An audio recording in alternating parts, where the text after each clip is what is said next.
Mi Boss. Saya rasa kebanyakan tuan-tuan dan puan-puan di sini mungkin tak berapa kenal saya. Dan tadi ada kata-kata pujian dari koleg saya. Sebenarnya saya ada sikit pengalaman sahaja dalam bidang pertanian. Petang ini kita cuma kongsi beberapa pengetahuan yang berkaitan dengan buah-buahan durian, iaitu merupakan buah-buahan yang paling popular sekarang di Malaysia.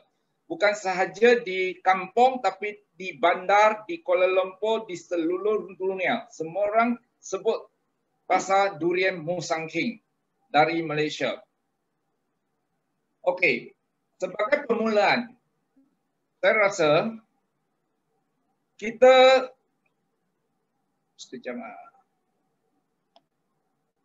Okey, apakah tujuan kita tanam durian? Saya rasa yang ini menjadi tertanya-tanya bagi kita sendiri. Adakah kita tanam durian untuk mendapatkan hasil yang bagus atau mendapat pendapatan yang bagus? Atau kita tanam durian sebagai hobi sahaja? Bagaimana? Saya rasa kebanyakan kita mungkin mempunyai kedua-dua tujuan ini, iaitu sebagai hobi, tapi pada masa yang sama kita juga pada satu hari nanti kita akan dapat hasil yang bagus dan mempunyai buah durian yang berkualiti. Adina, Mr. Lee. nampak saya punya skrin masih jalan lagi? Masih ada. Ya. Tanaman durian, betul. Tersangkut. Mr. Lee punya video ke?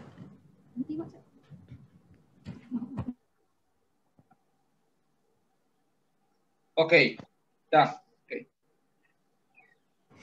Okey dah, boleh dah. Okey, boleh sudah. Okey, sebagai permulaan,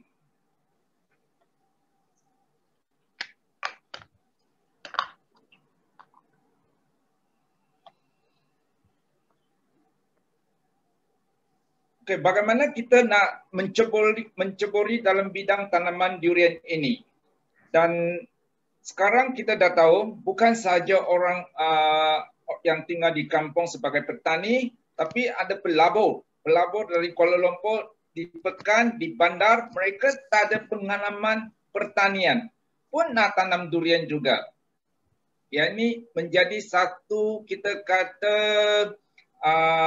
merebak. Penanaman durian ini menjadi satu merebak di Malaysia.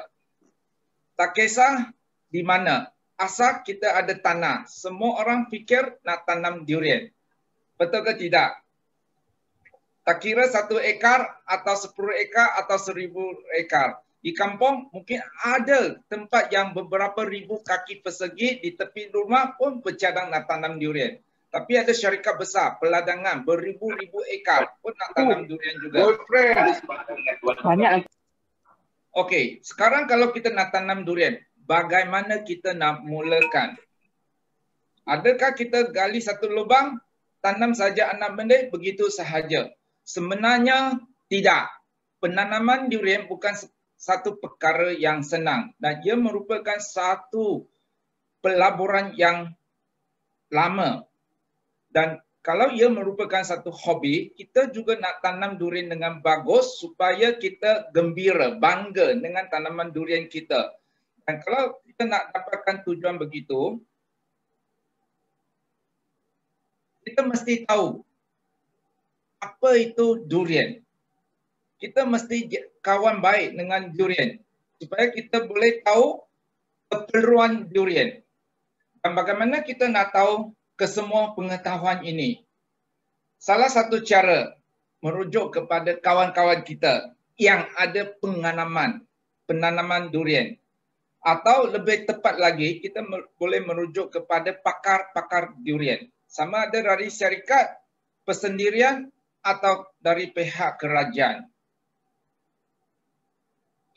Selepas kita mempunyai pengetahuan penanaman durian, barulah kita boleh aturkan satu cara yang bagus untuk memulakan penanaman durian, iaitu kita yang biasa sebut satu SOP. Contohnya dari segi pembajian, dari segi pengairan, dari segi PND, dan begitu juga tentang pruning, pemangkasan, yang itu merupakan cara-cara penanaman durian yang berjangka masa panjang.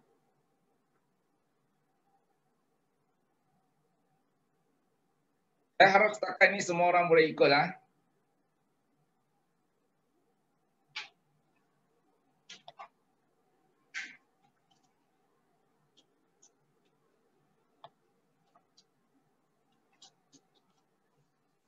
Adina, Ya, Mr. Lee. saya rasa ada technical problem sikit lah di sini. Nampaknya slide saya di sini tak bergerak lagi. Kejap, saya hantar Ana untuk tengok Mr. Lee punya slide. Okey. Saya stop dan saya mulakan. Okey. Mana satu sini? Ke sini. Okey. Okey. Kita berjalan. Oh, tekan sini. Okey, sorry ya, terganggu. Okey, nasib baik ada pakar teknikal ini. Okey, ini menunjukkan setiap perkara kita memerlukan pakar. Begitu juga komputer. Kita sekarang kita tidak boleh buat seminar secara fizikal. Kita terpaksa jalankan seminar bentuk mayang atau virtual presentation. Itu sebab kita memerlukan pakar. Kalau tidak, kita tak boleh buat di sini. Okey, untuk mengetahui durian yang paling popular sekarang, bukan sahaja di Malaysia, di Asia Tenggara, tapi di seluruh dunia, iaitu Musang King. Saya berkesempatan melawat kampung asal Raja Kunyit atau lebih dikenali sebagai Musang King pada tahun lepas. Dan Mr. Chung merupakan Tuan Raja Kunyit di sana, dan tempat itu di Pulau Raya, Tanah Merah, iaitu tempat asal Musang King yang ada pada hari ini. So bukan dari lari Gua Musang. Sebenarnya tempat asal Musang King atau lebih dikenali sebagai Raja Kunyit dalam pendaftaran durian, iaitu Raja Kunyit atau D197 adalah berasal dari Tanah Merah, Pulau Raya. Kalau sesiapa ingin lebih mengetahui tentang sejarah Musang King ini, boleh masuk ke Google dan type sejarah Musang King. Tuan-tuan atau puan-puan akan boleh dapat banyak pengetahuan dan sejarah mengenai Musang King ini. Okey, untuk petang ini saya cuma berkongsi pengalaman atau pengetahuan beberapa perkara sahaja, iaitu pertama cuaca. Sebab cuaca merupakan salah satu faktor yang penting bagi penanaman durian. Malaysia, Thailand, Indonesia kita boleh tanam durian. Tapi di negara Korea, negara Rusia, Amerika susah bagi mereka nak tanam durian sebab cuaca. Dan cuaca biasanya untuk tanaman durian kita memerlukan musim kering yang ketara. Sekejap nanti saya akan sebutkan mengapa kita memerlukan kemarau yang agak panjang untuk tanaman durian. Kedua, kita tahu pengairan merupakan satu perkara yang penting dan merupakan satu pelaburan yang agak besar sebagai permulaan penanaman durian. Maka kita mesti tahu berapakah air yang diperlukan dan bagaimana kita nak mengatur dari segi pengairan. Kalau tidak, kita khawatir pokok durian kita mungkin tidak tahan lama. Dan keperluan yang ketiga, saya juga nak tekankan di petang ini ialah dari segi tanah. Bagaimana kita nak buat pemilihan tanah yang sesuai. Dan seterusnya diikuti dengan pembajian. dan akhirnya akan saya sentuh serba sedikit bahan organik. Dan saya rasa kelima-lima perkara ini merupakan perkara yang berkaitan rapat dengan penanaman, asas penanaman durian. Saya harap selepas penerangan saya petang ini, tuan-tuan dan puan-puan lebih memahami dan lebih bersedia dan dapat menjayakan penanaman durian ini untuk membanggakan atau memasyhurkan nama Malaysia sebagai tempat asal musang king di dunia ini. Okey, yang pertama, cuaca. Banyak kajian atau data telah dikumpulkan. Salah satu data yang saya ambil dan dipublish pada tahun 2000, iaitu 21 tahun dulu, dan data ini dikumpul sebanyak 17 musim atau boleh kata 17 tahun dari pihak feodal di Gerantos. Mungkin tuan-tuan dan puan-puan tahu di mana terletaknya Gerantos di Pahang. Dan dari segi data yang mereka kumpulkan, mereka telah buat rumusan untuk durian bermunga. Kita memerlukan musim kemarau yang tidak kurang dari 18 hari. Dengan itu, tuan-tuan dan puan-puan, kalau mempunyai kawasan atau mempunyai tempat iklim yang tidak mempunyai musim kering ini, kita mungkin perlu fikir semula, adakah tempat ini sesuai untuk kita tanam durian? Mungkin kita dapat pokok yang cantik, subur, tapi tak ada bunga, tak dapat buah. Okey, so ini merupakan salah satu keperluan yang sangat penting. Contohnya di Malaysia, di Sarawak, kita mempunyai taburan hujan yang tinggi, iaitu lebih kurang 2 kali ganda. Di Malaysia, di Semenanjung, kita mempunyai purata taburan hujan sekitar 2000 mm. Tapi di Sarawak, boleh mencapai 4000 sampai 5000 mm. Dengan kata lain, di kawasan Sarawak, kalau kita tanam durian, mungkin kita tidak dapat musim durian tiap-tiap tahun. 3 tahun, 5 tahun, satu musim besar sahaja. Sebab taburan hujan terlalu banyak dan mereka tidak mempunyai kemarau yang berterusan sebanyak 18 hari.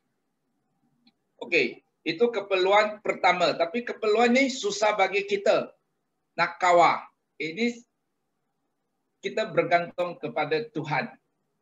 Kita sendiri susah. Tapi ada cara kita boleh kurangkan keperluan ini. Okey, yang kedua. Tadi kita sebut kemarau. Sekarang selepas kemarau kita memerlukan air. Selepas bunga keluar, kita memerlukan air yang cukup. Dan dari kajian pada tahun 1999 oleh pihak MARDI, mereka telah mendapati satu maklumat yang penting bagi kita. Sebab di antara kita, mungkin kita tertanya-tanya, berapakah jumlah air cukup untuk tanaman durian? 100 liter satu pokok satu hari, 50 liter, 1000 liter satu pokok satu hari. Semua ini kita mesti merujuk kepada fakta, merujuk kepada kita kata sains. Dan sains biasa mereka akan perlu buat kajian dan pastikan apa yang betul-betul diperlukan oleh tanaman durian kita. Dan dari kajian ini kita mendapati untuk durian pada peringkat matang, iaitu 8 tahun, air yang cukup bagi setiap pokok setiap hari adalah di antara 50 hingga 75 liter. So saya harap angka ini penting. Kita mesti ingat, kalau kita nak tanam durian, pastikan kita mempunyai jumlah air yang cukup, terutama di musim kemarau. Selepas bunga dah keluar, bunga itu akan berbentuk menjadi buah. Sekiranya kita tidak mempunyai air yang cukup, mungkin bunga sebelum buka sudah kering atau buah sudah jadi akan jatuh juga. Yaitu kita mesti buat kiraan sendiri. Adakah kebun kita, tempat kita yang nak tanam durian semasa kemarau, kita mampu bekalkan air begitu banyak ke tidak? Bagaimana kalau pokok yang lebih 10 tahun, 20 tahun, berapa banyak? Tak apa. Kita boleh beli alat yang boleh mengukur kelembapan air dalam tanah, iaitu potensi air tanah. Dan kita mesti mempunyai unit negatif 0.2 hingga 0.4, iaitu unit yang diperlukan untuk durian tumbuh dengan subur, dan kalau ada bunga, bunga itu boleh jadi buah. So saya harap pada setakat ini semua orang boleh ikut. Keperluan air iaitu di antara 50 hingga 70 liter sehari. Kita juga ada kajian dari negara Thailand. Mereka pun dapati bahawa lebih kurang 50 liter untuk setiap pokok setiap hari diperlukan. So kita tak perlu dengar terlalu banyak. Kita kata kawan-kawan, mungkin mereka merujuk kepada tempat sendiri. Apa yang kita nak rujuk kepada kajian. Okey? Okey, ini merupakan cara pengairan.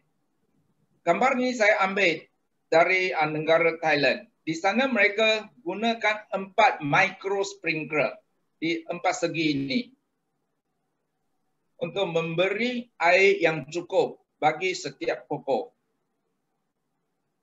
Okey, kita ini merupakan video. Saya harap semua orang boleh ikut video ini dan kita boleh dapati dengan adanya sistem pengairan, maka kita akan boleh dapatkan tumbesaran pokok durian yang sekata, cantik.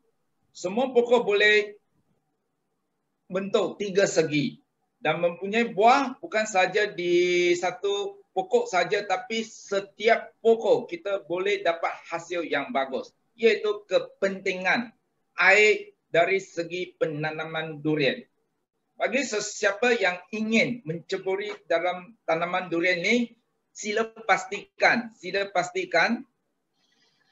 kita mempunyai sumber air yang cukup semasa musim kemarau.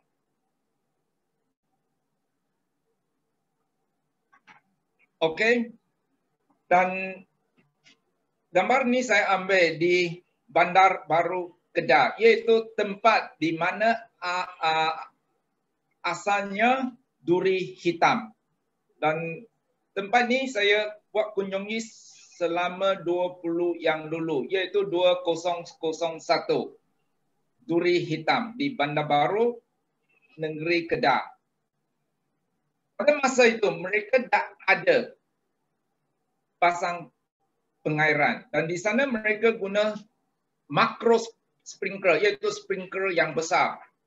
Sekali sembur air boleh pergi sejauh 100 kaki. Dan tuan punya kebun iaitu Mr. Heng, ini merupakan bapa dia. Dia masih sihat lagi. Kalau ada kesempatan, mungkin satu hari nanti kita boleh melawat dia lagi, iaitu duri hitam di Bandar Baru. Dan mereka guna pam yang agak besar untuk membuat pengairan sebanyak 100 ekar ini. Ini saya ambil di duri hitam. Kebun terletak di Bandar Baru Kedah. Dan yang ini Pengkalan Hulu. Mereka menggunakan sprinkler. Di keempat-empat pokok di tengah-tengah mereka letakkan satu sprinkler supaya air ini boleh meliputi ke semua kawasan di tengah-tengah. Dan mereka perlu buat pengairan pada musim kemarau. Dan di Rau, kita boleh tengok bagaimana inovasi pekebun-pekebun durian di Rau untuk menyenangkan kerja mereka. Mereka buat inovasi sendiri supaya mereka boleh kawal blok ini di tempat yang terletak di pam air. Tak perlu pergi jauh-jauh untuk buka control valve ini, tutup control valve itu. Tapi semua boleh di kawah, di berdekatan dengan pump air di sini, iaitu di raut. Dan dengan itu kita boleh tahu bagaimana atau mengapa di Malaysia durian dari raut lebih berjaya. Sebab mereka dah mulakan pengairan pengurusan air di kebun mereka sejak 20 atau 30 tahun dulu. Okey, tapi untuk pokok-pokok durian yang lebih kecil, kita mesti cari jenis emitter atau kepala yang bersesuaian. Untuk peringkat muda, mungkin kita boleh gunakan split jet yang boleh keluar air antara 1 hingga 2 liter 1 minit, iaitu jenis split jet. Ada tempat yang ini yang lebih lama. Kalau tuan-tuan nampak tarik gambar ini diambil pada 1998, iaitu 23 tahun yang dulu. Pada masa itu mungkin setengah pekebun tidak berapa faham mana sebaran akar durian. So mereka cuma gunakan titisan air dari satu tempat sahaja. Mungkin hari ini kita tak pernah nampak pekebun durian buat pengairan cara begini. Kebanyakannya mereka guna micro sprinkler untuk peringkat matang, iaitu dari segi pengairan. Okey, seterusnya perkara yang saya nak sentuh petang ini iaitu keperluan yang ketiga atau kriteria yang ketiga, iaitu tanah. Biasanya untuk penanam durian di Malaysia, kita ada tanah. Baru fikir kita nak tanam durian. Bukan kita nak tanam durian, kita pergi cari tanah. Kita ada tanah, kita nak tanam durian. Sama ada tanah atau kebun ni sesuai untuk durian, kita biasanya kurang ambil, kita kata ambil keberatan atau ambil perkara ini sebagai penting. Sebenarnya kalau kita nak tanam durian, kita mesti tahu keperluan durian dari segi ciri-ciri yang diperlukan untuk mendapat, kita kata, pertumbuhan yang bagus, cuaca yang bagus, baru kita pilih, pergi cari tempat yang sesuai untuk tanam durian. Tapi di Malaysia, yang itu menjadi satu, kita kata, agak susah sebab tanah susah nak dapat. Bahkan pada hari ini adalah sangat-sangat mahal. Ini menyebabkan kebanyakan orang walau mempunyai tanah atau kebun yang tidak berapa sesuai juga nak tanam durian. Bagaimana? Boleh ke tidak boleh? Sebenarnya boleh, tapi kita mesti buat kita ubah suaian. Contohnya di kebun ini.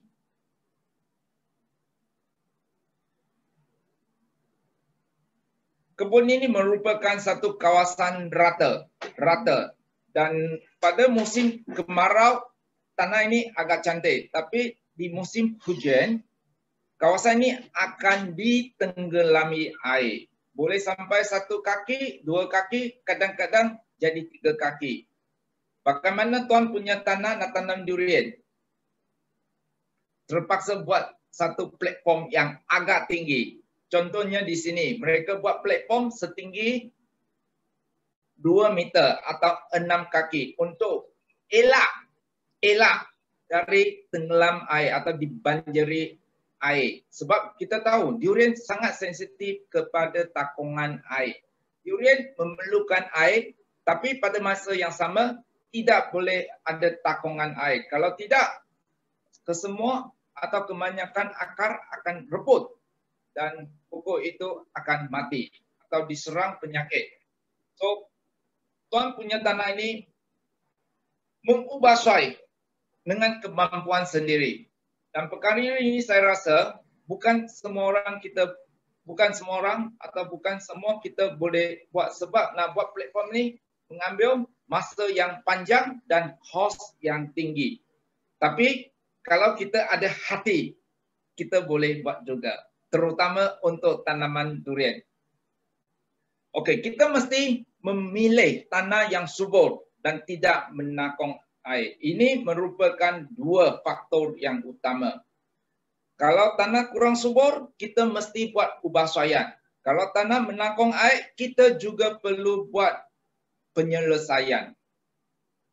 Okey, seterusnya sebagai satu contoh atau panduan. Kalau kita dah ada tanah di kawasan rata, kita boleh naikkan, tadi saya sebut, sama ada kita buat batas atau kita buat platform.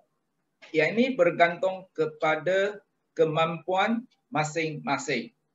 Okey? Kalau kita nak buat batas atau platform, cadangan dari pengetahuan saya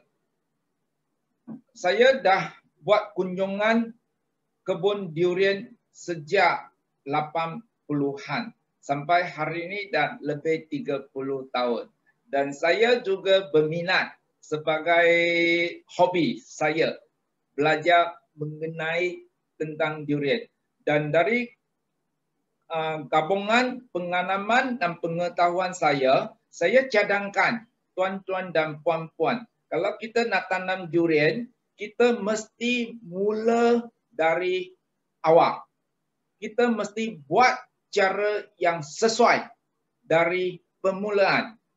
Sebab selepas kita tanam, kita tak boleh buat perubahan lagi. Kalau kita silap, akan silap salah seterusnya untuk jangka masa yang panjang. Dan kita akan menghadapi masalah yang selalu timbul, susah kita nak cari penyelesaian. Itu sebab kalau kita nak tanam durian, tuan-tuan dan puan-puan, rujuk kepada pakar, baca atau orang-orang yang mempunyai pengalaman tentang tanaman durian dan buat satu SOP yang tadi saya mula-mula sebutkan. Okey, dari segi platform, kita naikkan setinggi 1 meter dan selebar kiri 2 meter, kanan 2 meter. Dan lubang tapak atau tempat tanaman lebih kurang 2 kaki atau 60 cm panjang, dalam, lebar. Okey, dan kita mesti uji keasidan tanah. Sebab durian bukan sahaja takut takungan air, juga takut pada tanah yang masam. Ini sama seperti manusia. Kita lebih selesa hidup pada suhu 25-30. Kita nyaman. Kita bertenaga pada lingkungan suhu 25 hingga 30. Tapi kalau kita ditempatkan di suhu kosong 10, kita mungkin rasa susah. Kita memerlukan jaket atau baju yang tebal. Atau kita ditempatkan di kawasan suhu 45 di Dubai. Kita pun tak berani nak keluar. Kita sentiasa dinongi di dalam hotel sahaja. Sebab tidak selesa. Begitu juga untuk tanaman durian. Kalau tanah itu mempunyai pH tanah yang asid, iaitu kurang dari 5.5. Nasib baik, durian tak ada kaki. Kalau tidak, malam-malam dia dah cabut. Besok pagi kita pergi kebun kita, tak nampak durian kita. Itu apa yang sifu saya yang dulu, profesor dari UPN. Ia merupakan sifu durian saya. Dia kata, durian nasib baik tak ada kaki. Kalau tidak, banyak dah lari. Dah tak ada lah. Sebab tanah itu tidak sesuai. Tanah itu masam. Akan nak keluarkan hasil sentuh pada tempat masam, terkecut. Mau lari sudah. Iaitu, kita mesti buat uji tanah. Okey, ini untuk kawasan yang rata. Dan keasidan tanah atau kemasaman tanah, kita boleh uji dengan senang. Syarikat Humibox ada keluarkan satu alat yang senang dan tidak mahal. Untuk kita boleh buat pemantauan setiap masa. Sama ada tanah kita masam ke tidak. Kalau tidak, kalau tanah kita masam, sebenarnya senang sahaja. Kita tidak perlu khawatir tanah kita masam. Kita buat pengapuran. Asal kita tahu adakah masam ke tidak. Ada masam, buat pengaporan. Tak ada masam, biarkan sahaja, buat pembagian sahaja. Dan alat ini boleh dapat dari syarikat Qmibox RM50 sahaja dan boleh ukur 50 tempat. So makna satu sampel cuma belanja RM1. Kita dah tahu tanah kita masam ke tidak. Tak perlu ambil sampel pergi lab tunggu 1 minggu, 2 minggu dan belanja beratus-ratus atau berpuluh-puluh ringgit. RM1 sahaja cukup. Okey. So sesiapa yang minat boleh hubungi klik saya Jason. Dan saya rasa semua orang tahu apa itu telefon, nombor telefon dia.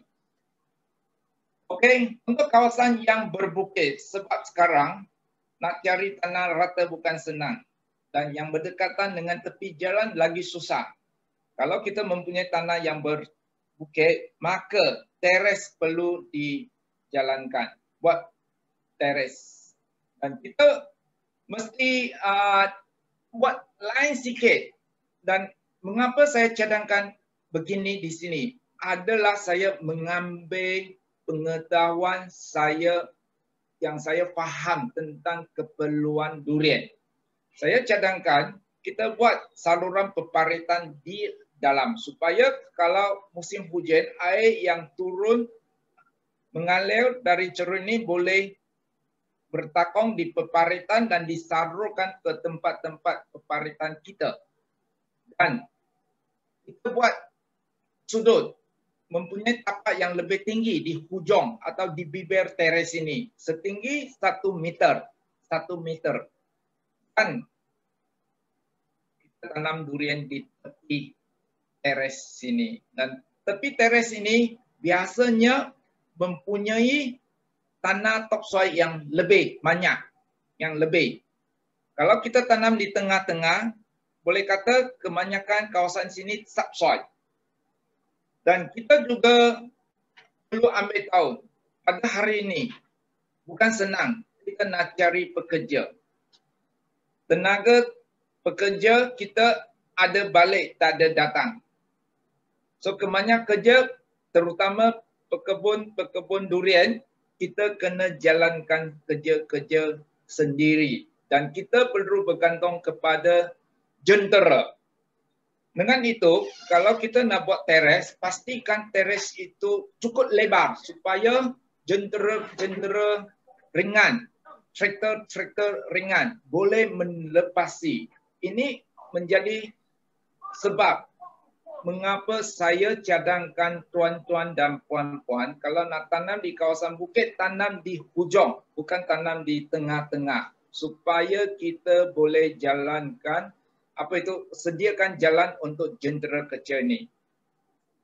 Okey, ini untuk kawasan berbukit.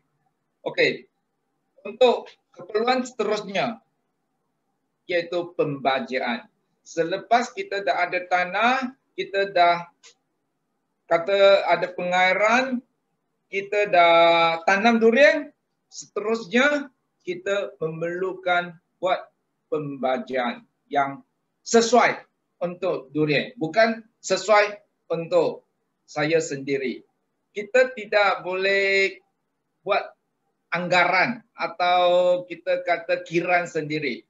Semuanya kita mesti bergantung kepada keperluan durian.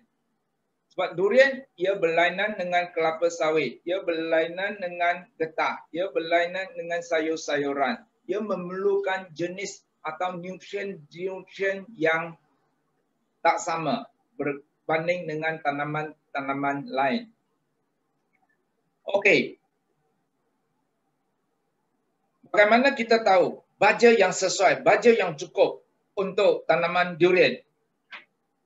Atau bagi manusia, saya bagi contoh. Bagaimana kita tahu kata satu hari saya memerlukan 3 mangkuk nasi atau karbohidrat supaya cukup. Kalau saya melebihi makan, mungkin berat saya akan naik. Kalau saya kekurang makan, mungkin saya kurus. Yang itu kita kata dari segi manusia, kita memerlukan permakanan yang sesuai. Durian, kita mesti buat analisis daun. Kalau manusia kita buat analisis darah. Okey, tiap-tiap tahun kita akan pergi ke lab buat ujian darah kita. Sama ada kita mempunyai kolesterol yang tinggi atau kandungan apa kita kata gula yang tinggi. Kita sama juga kalau kita nak tanam durian. Durian pun ada standard. Ada standard. Standard dah dibuat oleh pihak Mardi pada tahun 94. Berapa tahun sampai sekarang? 94. Dah lebih 27 tahun. Kita dah ada standard untuk durian. Dan pihak Mardi telah keluarkan. Kalau kita nak tanam durian dengan bagus, dengan subur, pertumbuhan yang optimal, kita mesti membekalkan NPK mengikut keperluan durian, bukan mengikut keperluan kita. So dari hari ini atau dari sekarang, kalau tuan-tuan atau puan-puan berminat bertanam durian dengan lebih moden, lebih sistematik, lebih saintifik, sila rujuk kepada standard yang ini.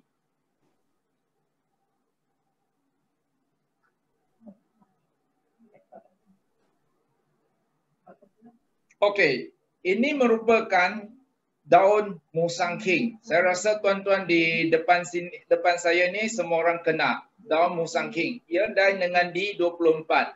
Jauh dari D2 atau berlainan dengan 101 atau didaftar dengan D168.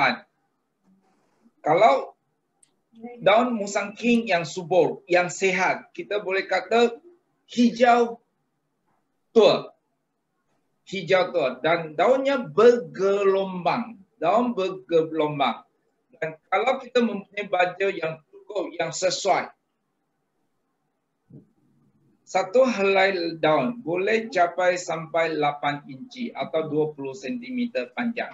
Iaitu bekalan baja yang cukup, air yang cukup. Kita akan dapat pertumbuhan yang bagus dan subur untuk durian kita.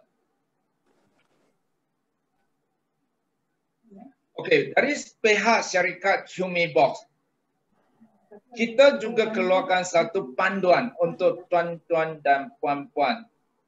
Kita membantu, kalau kita nak tanam durian, apakah jenis baja yang cukup, yang sesuai untuk peringkat permulaan.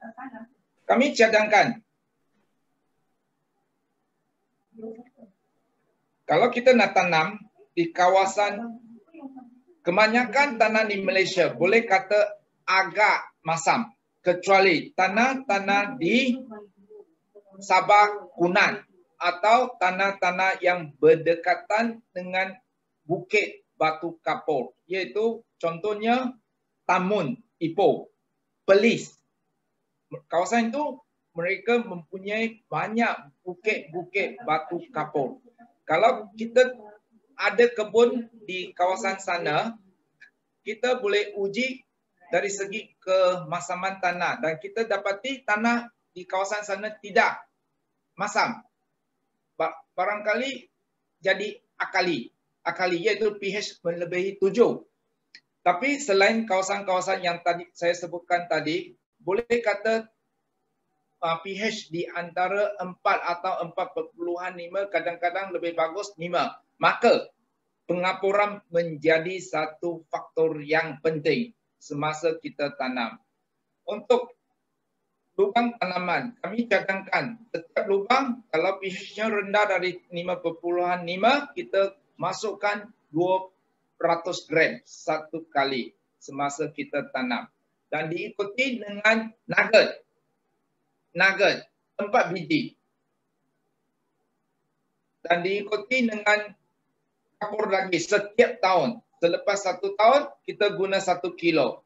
Tahun kedua, kita guna 2 kilo. Tahun ketiga, kita guna 3 kilo. Tapi dengan syarat kita buat ujian pH setiap tahun.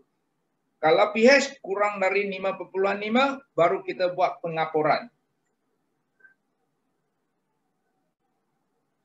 Okey, secara ringkasnya saya nak tunjuk dari segi gambar.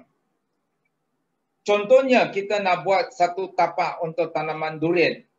Kita buat satu platform yang tingginya 1 meter dan kita pastikan platform ini mempunyai bahan organik iaitu lebih kurang 5%. Kalau tanah ini tidak mempunyai organik yang cukup, maka tuan-tuan dan puan-puan, kita perlu tambah kompos supaya ia mempunyai bahan organik naik sampai 5%. Dan baru kita buat satu lubang dengan ukuran 2 kaki, 2 kaki, 2 kaki. Dan pada tempat ini kita guna organik yang lebih. Sebab durian memang suka bahan organik. Dan organik yang kami cadangkan paling selamat. Dan organik ini dibasmi kuman, iaitu peat moss. Satu karung atau satu mungkus peat moss ini kita boleh guna sebanyak 10 pokok.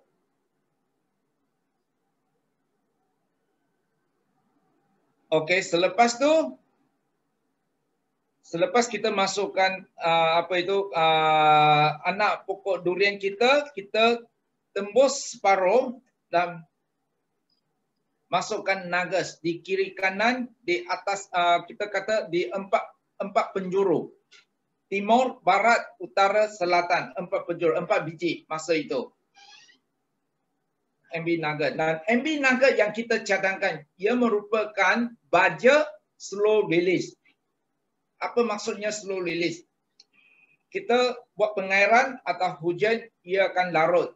Tak semuanya, tapi sikit-sikit. Dan setiap ketulan atau satu nugget boleh tahan 3 hingga 4 bulan. Ini bermakna, selepas kita buat pembajian MB nugget, kita cuma perlu buat ulangan selepas 3 atau 4 bulan kemudian. Ini meringankan kerja kita. Memandangkan kebanyakan tuan-tuan dan puan-puan menjalankan perkebunan tanaman durian sendiri.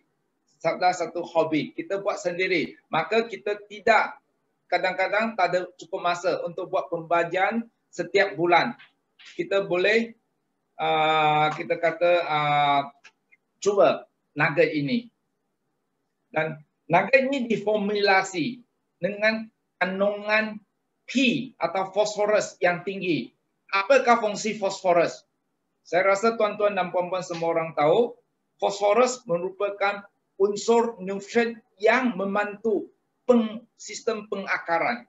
Sistem pengakaran supaya kita dapat akar yang lebih banyak, akar yang lebih subur dan kita mempunyai, kita kata, akar yang sehat supaya anak pokok durian kita boleh serap nutrien N, K yang lain dengan cukup, dengan efisien dan pada masa yang sama boleh menyerap air yang cukup. Okey, ini dari segi pandangan atas. Itu kita letak di 4 penjuru. Timur, barat, utara, selatan. Okey, tadi saya sebut, kalau tanah kita masam, bagaimana? Kita perlu uji. Kita tak boleh agak-agak. Atau tuan-tuan dan puan-puan mungkin berani. Ambil sikit tanah, cuma rasa sama ada masam ke tidak.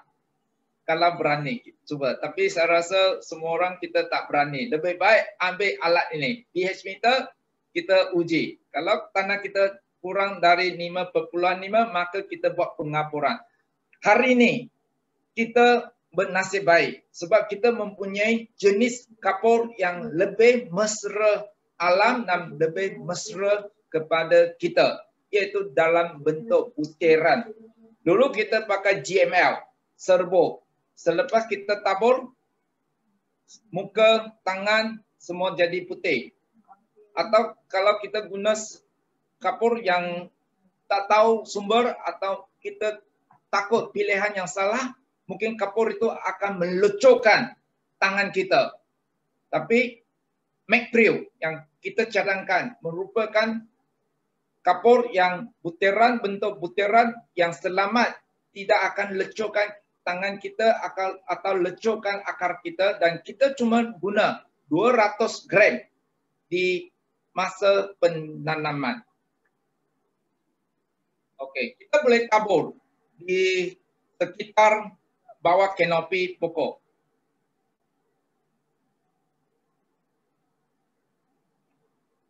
Okey, ini pandangan dari sisi. Selepas setahun, tadi saya ada bagi jadual. Mungkin Jason boleh tolong saya bagikan jadual pembagian dan pengapuran kepada peserta-peserta petang ini. Iaitu selepas setahun, kalau tanah kita masih masam, kita boleh buat pengapuran sebanyak 1 kilo sekali sahaja setahun. Tuan-tuan dan puan-puan, saya rasa ini menjadi satu perkara yang biasa. Hari ini kita tanam 100 pokok durian. Bulan lepas atau bulan depan kita pergi ke kebun kita. Okey, kita pergi ke kebun kita, kita akan dapati 2-3 pokok mati. 3 bulan kemudian lagi 3-4 pokok mati.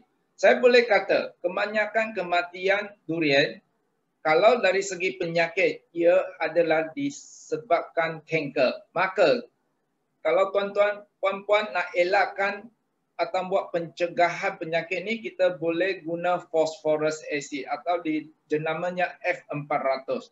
Kita boleh tabur, kita boleh sembur. Dan dari segi kadarnya, kalau siapa yang berminat boleh merujuk kepada kaki tangan Humibox. Okey, ini dari segi pencegahan kanker. Okey, yang seterusnya kalau kita nak bagi kita kata baja daun bagi tanaman durian, memang jadi kebiasaan. Bukan saja kita buat pembajian bawah dan kita juga bagi pembajian daun. Dan pihak Humibox ada mengeluarkan baja yang khas untuk pertumbuhan durian iaitu NBF, mengandungi trace element, kandungan nutrien mikro yang sesuai untuk tanaman durian. Okey, seterusnya saya mempunyai 5 minit lagi ya. Sekarang mungkin tinggal 3 minit lah, Dina. Okey, bahan organik. Saya rasa kalau semua orang tahu, kalau semua orang tanam durian, mesti nak guna baja organik. Tapi berapakah baja organik atau bahan organik cukup untuk tanaman durian kita? Sebenarnya kuantiti yang cukup itu 15 kilo. Bagi satu pokok 1 tahun. Atau kalau kita mempunyai 1 ekar tanam 40 pokok, kita memerlukan 600 kilo. Mungkin tanah yang kurang subur memerlukan 1 tan, 1 ekar. So ini menjadi satu beban yang besar bagi penanam durian. Bagaimana kita nak membekalkan bahan organik yang bagus, sesuai dan tidak begitu kos yang tinggi. 1 tan atau 600 kilo 1 ekar 1 tahun. Tapi kami cadangkan, kita boleh pinjam pengalaman dari industri peladangan, iaitu dengan tanaman kekacang. Dan biasanya kekacang kita boleh tanam di 2 jarum di antara 2 baris durian. Lebih detail boleh dapatkan slide ini dari Mr. Jason.